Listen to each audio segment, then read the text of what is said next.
С Днем Великой Победы! Ура!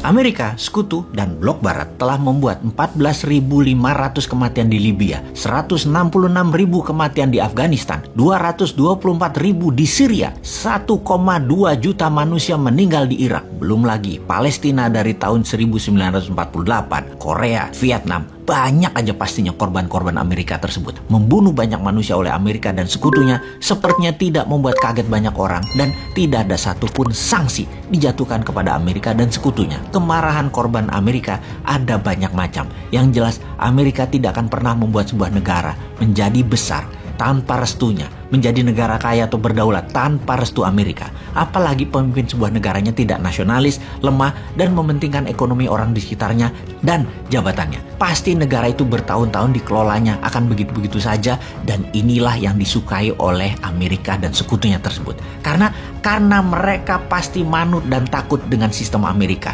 seperti takut pada IMF, takut pada dolar, takut membangun tanpa hutang dolar, membangun harus hutang dolar. Begitu deh kira-kira kelakuannya. Sesungguhnya Rusia mengambil Ukraina bisa dilihat sebagai perang saudara di Rusia ketimbang perang yang membuat perang dunia ketiga. Ada sih perang dunia, namun bukan perang militer, tapi efek ekonomi yang memburuk akibat perang Ukraina yang berkepanjangan. Seperti harga-harga naik. Itulah perang yang akan dirasakan seluruh penduduk dunia. Indonesia inflasinya akan mengerikan kalau tidak ada kebijakan yang jenius dari pemerintah old mind ini. Wakanda ini sudah uang beredarnya rendah, inflasinya akan tinggi, produk turun drastis, perlu import barang, dan barang beli barang impor tersebut nilai harganya naik, harga barang-barang antar negara naik, harga transportasi naik, inflasi Indonesia pasti naik tinggi, dan rupiah terhadap dolar akan tembus 16.000. Melemah rupiahnya, mudah-mudahan tidak ke 18.000. Harga bensin pasti lepas subsidi karena APBN nggak kuat, karena nggak bisa lagi ngutang atau nggak ada lagi yang kasih pinjaman kecuali dengan bunga pinjaman yang super tinggi yang akan mengganggu APBN. Dan tentunya rakyat lagi dicekek dengan pajak yang nambah tinggi. Harga sekarang sudah 15.100 rupiah Pertamax Turbo. Bahkan bisa ke 20.000 per liternya kalau crude oil tembus 115 dolar per barel. Bayangkan apa yang terjadi kalau crude minyak mentah ini ke 130 dolar per barel.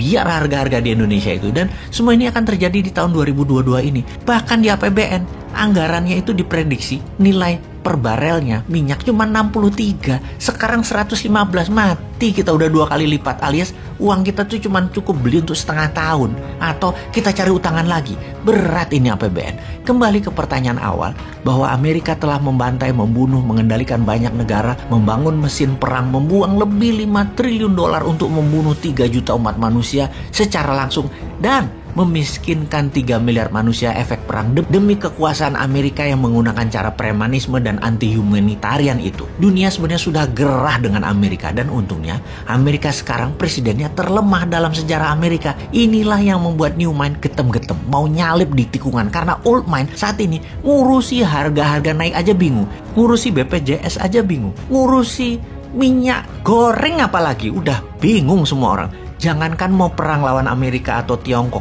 perang melawan kemiskinan aja nggak pernah menang kok Indonesia itu. Kalau mau jadi negara besar, menjadi negara superpower, Wakanda harus punya sistem SWIFT-nya sendiri, e-rupiah dimainkan, e-gold dimainkan, punya satelit sendiri, punya sistem currency sendiri, paralel dengan yang ada di dunia saat ini, model renminbi dan yuan 30 tahun yang lalu. Main cantik lah, dan segerakan. Jadi karena dunia sudah kesal dengan Amerika, maka negara dunia ketiga, negara yang ditindas Amerika, dan banyak orang di banyak belahan dunia memilih mendukung Putin. Sangat wajar karena naluri manusia begitu, anti yang menekan mereka yaitu Amerika. Habis bagaimana ya? Media semua satu suara, hanya dukung kebenaran Barat dan kebenaran sekutu. Jadi ketika Amerika serang Irak, bantai rakyat Libya, bantai Suriah dan lain sebagainya, dunia harus setuju dan harus diam. Sekarang Putin melawan NATO, melawan Amerika, dan banyak rakyat keplok-keplok dukung Rusia jadinya. Kita Indonesia harus bagaimana? Mulailah membangun kekuatan sendiri. Sudah puluhan kali disarankan, mulai dari yang sopan sampai super nyinyir, tetap aja kerjanya proyek. Ayo bos, kita mulai yang bener bernegaranya. Sudah genting saat ini. Ayo bangun 50 kawasan ekonomi khusus dan tingkatkan produksinya. Jangan hanya mikirin IKN yang lebih bersifat administrasi doang kotanya. Ura!